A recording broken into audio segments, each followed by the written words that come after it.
네, 코로나19 변이 가운데 전파력이 가장 빠르고 면역 회피력도 높은 것으로 추정되는 BA.2.75 변이가 저절로 소멸될 가능성이 있다는 해외 전문가들의 예측이 나왔습니다. 한편 BA.5 변이에 의한 유행이 다시 시작되면 가장 큰 특징은 재감염일 거란 지적이 나오고 있는데요. 오늘 신상엽 KMI 상임연구위원과 함께 관련 내용 정리해보겠습니다. 어서 오세요. 네, 안녕하세요. 네, BA.2.75 켄타우로스라고 부르는 변이지 않습니까? 이게 뭐 일부 전문가긴 합니다만 소멸할 수 있다는 가능성이 언급이 됐나 봐요. 이게 근거는 있는 얘기입니까? 근거가 있죠, 어느 정도. 왜냐하면 지금 우리가 그 전 세계의 대유행을 일으킨 변이 바이러스가 뭐 델타, 그다음에 이제 오미크론이라는 BA.1, 그다음 스텔스 오미크론이라고 불렸던 BA.2, 지금 이제 BA.5가 이제 우세종이 돼갖고 이제 그런 그 계보를 이어가고 있는데요. 예. 그 중간 중간에도 보면 델타 플러스 뭐 이런 것들도 나와서 우리한테 우려를 줬던 적이 있고 BA.1과 2가 합쳐진 X 계열의 재조합 변이, 그리고 이제 뉴욕에서 유행을 했던 BA.2.12.1 그리고 사실 2.75도 사실 그 계통 중에 하나라고 볼 수 있을 거거든요. 예. 근데 지금 보면 과거에 여러 뭐 BA.2.11.1도 그렇고 델타 플러스도 그렇고 결국은 지금 거의 소멸되어 가는 그런 상황으로 진행되고 있고 BA.2.75가 결국 그 BA.2처럼 살아남을 것이냐 말 것이냐는 사실 이제 좀 시간을 두고 지켜봐야 되는데, 결국은 이 그 바이러스가 전 세계적으로 우세종이 되기 위해서 가장 중요한 요소는 전파력입니다. 예.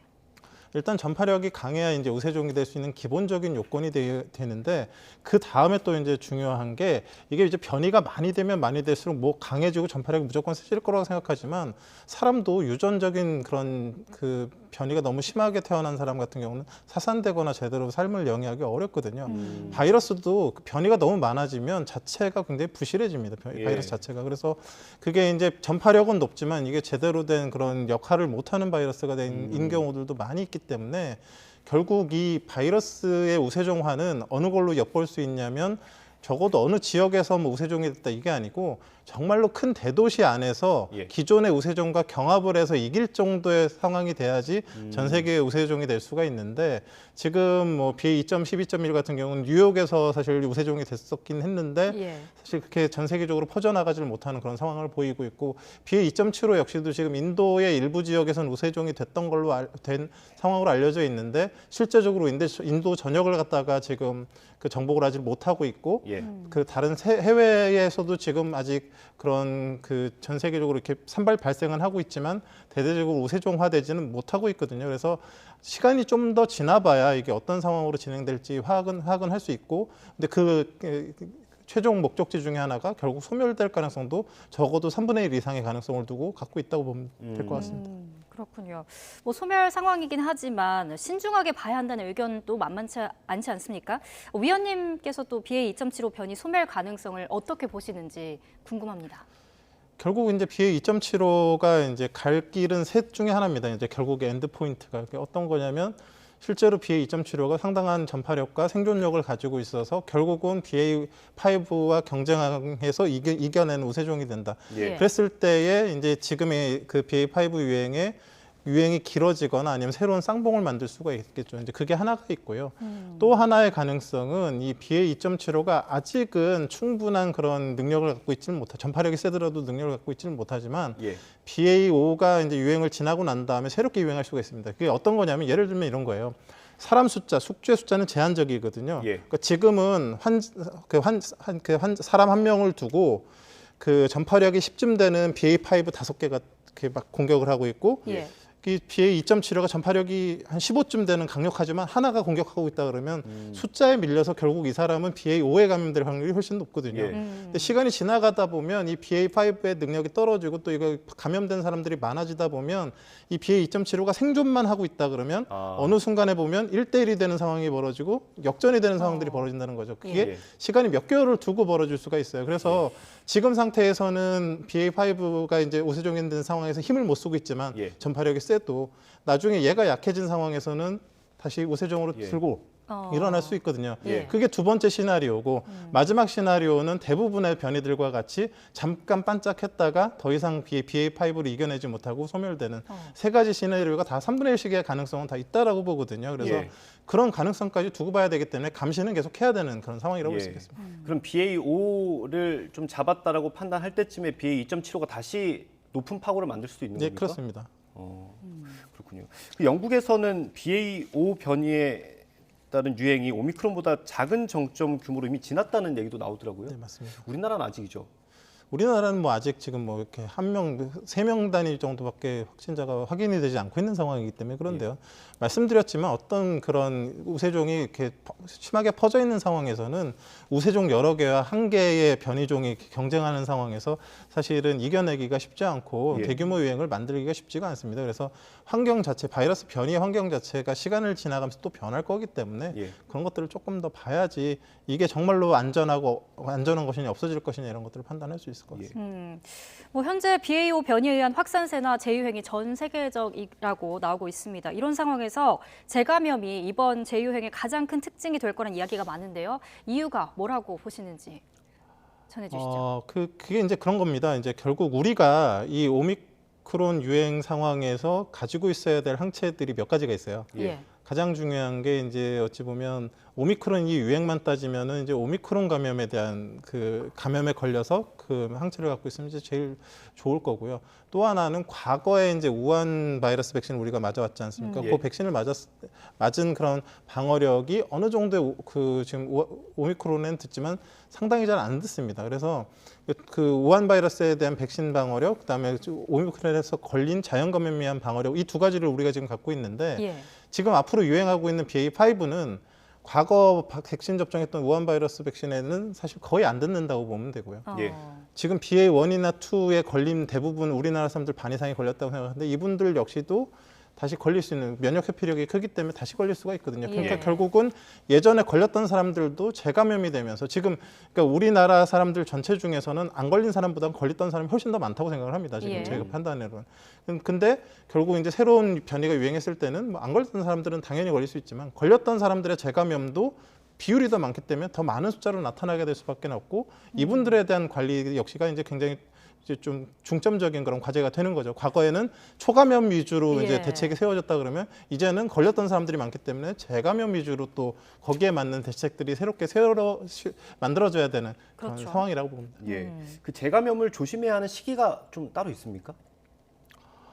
일단 이제 과거에 이제 그 백신 접종만 하고 코로나19에 오미크론에 걸리지 않았던 분들은 언제든 걸릴 수 있습니다. 예방 효과는 사실 거의 떨어졌고 예. 위중증 예방 효과가 조금 남아 있는 그런 정도이기 때문에 이제 그런 분들은 언제든 걸릴 수가 있는 거고 그 최근에 이제 오미크론에 걸리셨던 분들 역시도 이제 보통 한 3개월에서 6개월 정도 예방 효과가 가는데 예. 정의상으로 재감염은 질병관리청에서는 1차 감염 후 45일 이후에 걸린 감염을 얘기하는데 지금 예. 보면 45일에서 90일째에 그 걸렸던 재감염한 사례들이 9.6% 정도 되거든요. 예. 그러니까는 3개월도 못 가는 분들이 10명 중에 1명은 3개월도 안 간다는 얘기죠. 그 감염에 의한 그런 자연 면역이. 그래서 예.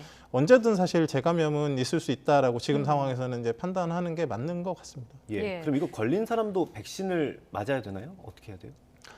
이게 지금 문제인 게 뭐냐면요. 그 우리가 갖고 있는 우한 오리지널 백신 바이러스는 그 백신은 뭐 아무리 여러 번 맞아도 지금 BA.5 새롭게 유행하는 거에 대한 효과가 거의 없습니다. 그러니까 이제 감염 예방 효과를 기대하기가 어렵고요.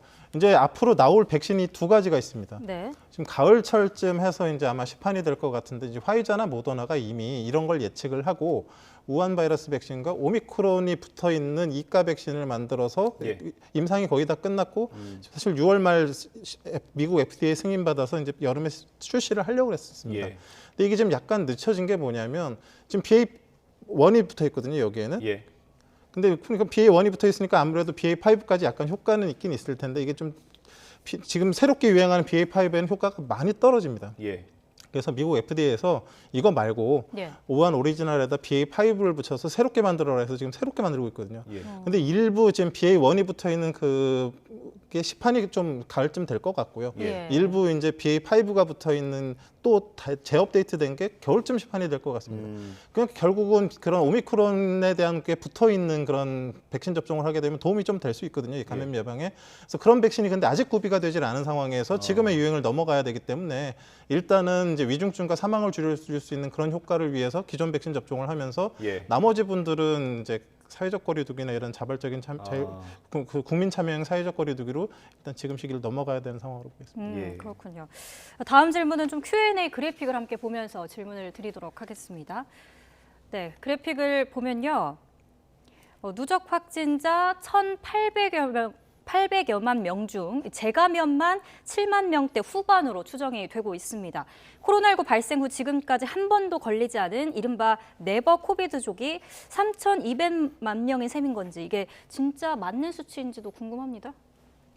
이제 네버 코비드족이 3,200만 명은 틀렸죠. 아, 왜냐하면 지금 코로나19에 걸리지 않았다고 한 분들 중에는 뭐 정말로 실제 코로나19에 걸리지 않은 분들도 일부 있고 예, 코로나19에 걸렸는데 검사가 되지 않아서 못 찾아낸 분들도 일부 있습니다. 예. 그렇죠. 그런데 이제 저기에 대한 연구들을 결국은 이제 전 국민 항체 검사를 하면 보다 정확히 나올 건데 보통 한 2배 정도로는 추산을 합니다.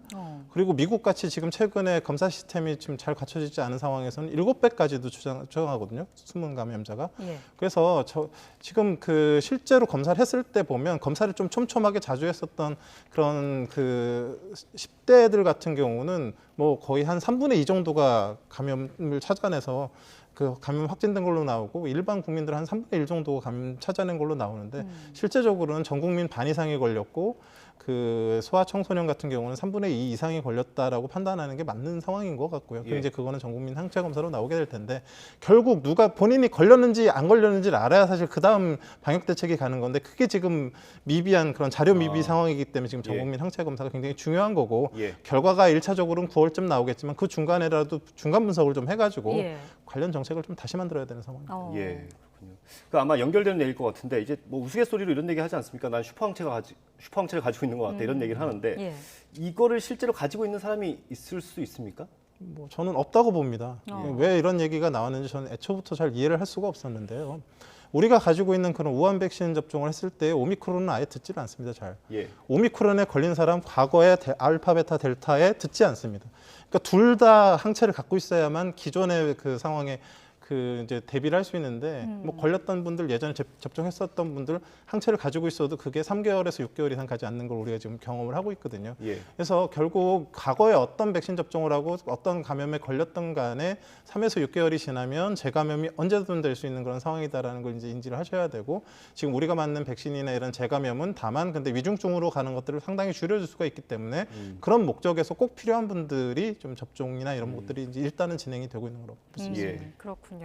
전체 재감염자 중 18세 미만인 소아 청소년이 차지하는 비중이 최다라고 하는데 이게 이유가 뭐라고 보시는지요? 이유가 있죠. 왜냐하면 소아 청소년 같은 경우는 사실 주기적으로 검사를 굉장히 열심히 했습니다. 그래서 예. 성인들 같은 경우는 재감염이라는 얘기는 감염된 이력이 있어야 재감염이 되는데 그렇죠. 감염된 이력이 잘 안 남아 있어요. 성인들 같은 경우. 근데 아이들 같은 경우 그래도 검사를 워낙. 굉장히 열심히 했기 예. 때문에 일단 감염자가 많고요. 예. 재감염이 많은 이유는 이제 두 번째 이유는 이제 접종을 별로 안 했죠. 그러니까 걸리기가 쉬운 상황이고 세 번째는 교실이라는 그런 환경 자체가 산밀의 환경에서 다닥다닥 붙어가지고 이제 이런 것들이 진행이 되기 때문에 다른 어느 곳보다도 이제 그래서 원래 교실, 구치소, 뭐 군대 이런 것들이 집단 감염이 잘 생기는데 예. 실제적인 그런 집단 감염이 잘 생기고 있는 상황에서 지금의 유행을 사실 어찌 보면 10대가 이끌고 있는 거라고 봐도 과언이 아닐 정도로 10대 발생률이 높거든요. 그러니까 예. 당연히 감염자도 많고 재감염자도 많고 예. 뭐 이런 상황들이 이제 벌어지게 됩니다. 예, 이제 뭐 주변에 재감염되는 분들도 꽤 나오고 있는데